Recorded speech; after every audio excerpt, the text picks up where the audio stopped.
O vampiro na Espanha. Primeira narrativa. Os telegramas recebidos de Almeran contam, com pormenores, um crime hediondo de vampirismo, que se desenrolou na aldeia de Gádor. Esta aldeia, que tem uns 800 habitantes, fica entre Linares e Almeran. Perto de Gádor encontra-se Rioja, lugarejo com uma população de 400 habitantes, onde, em uma gruta, viviam miseravelmente os esposos Gonzales e o seu filho Bernardo, encantadora criança de 7 anos de idade.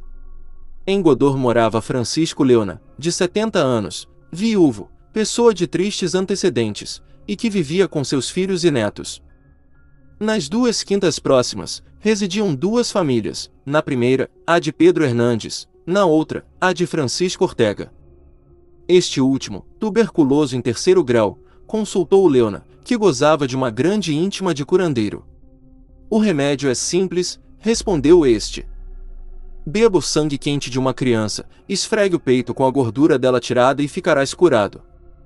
Paga a consulta. Leona e o seu vizinho Júlio Hernandes muniram-se de um saco e seguiram pelos caminhos, à procura de uma vítima, para fornecerem ao velho o remédio aconselhado a troco de uma quantia importante.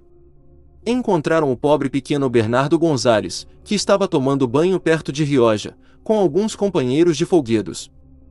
Convidaram-no a vir colher frutos e deram dinheiro aos outros para irem para casa. A criança aceitou o convite e, durante o trajeto, meteram-no em um saco, cloroformizando. O que se passou chega a parecer um daqueles contos fantásticos que se arquitetam para aterrar as crianças mais rebeldes. Chegam à casa, onde eram esperados pelo tuberculoso Francisco Ortega, que, com o coração mais cruel que o de um tigre, segurava com uma das mãos uma saladeira de porcelana. Passou-se depois a cena mais monstruosa que a pena vacila em descrever. Munido de uma enorme navalha, Leona faz à desgraçada criança um golpe profundo, cortando-lhe algumas artérias, enquanto Ortega parava o sangue da vítima, para o beber imediatamente, como um elixir precioso que ia salvar-lhe a vida.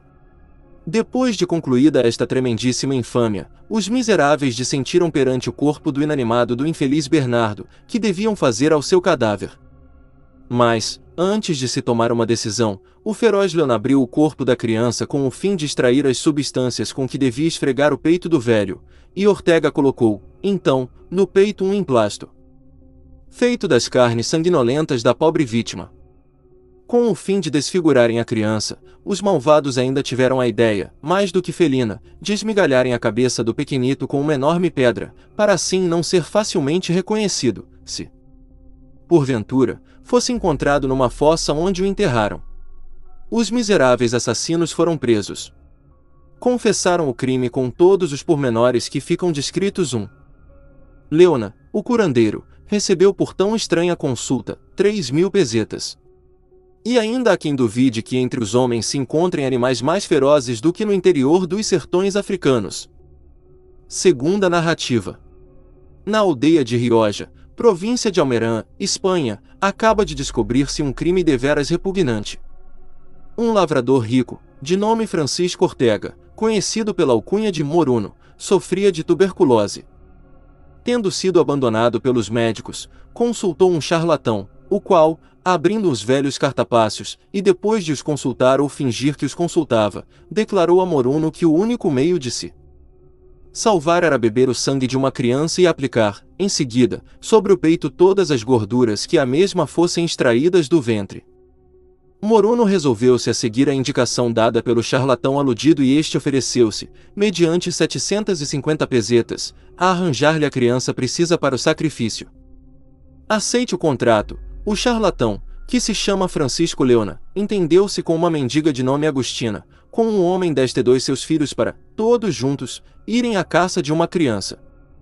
Descobriram os miseráveis um rapazito de 7 anos, de nome Bernardo Gonzales, e fazendo-lhe festas, adormeceram-no por meio de um narcótico, que lhe propinaram, em seguida ao que o meteram num saco, levando-o para Moruno. Quando tiraram o pequenito de dentro do saco, aquele voltou a si e começou a chorar, pedindo que o não fizessem mal, mas os carrascos não se comoveram com os seus choros e trataram de o despir, após o que, enquanto os outros o seguravam pelos braços e pelas pernas, Francisco Leona enterrou-lhe uma faca no coração, dando-lhe logo a morte. E então Moruno aparou uma grande tigela de sangue, que do golpe entrará de correr aos borbotões, e quando aquela quase transbordava, levou-a à boca e bebeu sofregamente até a última gota. O charlatão abriu depois o cadáver, extraiu-lhe as gorduras e aplicou a laia de emplastro sobre o peito de Moruno. O desaparecimento da criança levou sua família a queixar-se à polícia, até que, há dias, umas palavras, imprudentemente proferidas por um dos filhos da mendiga Agostina, fez com que tudo se descobrisse e a odiosa malta, assim como Moruno, fossem metidos na cadeia, onde esperam agora a sorte que a justiça lhes prescrever. A população de Rioja vai erguer, por subscrição, um mausoléu ao pequeno Gonzales.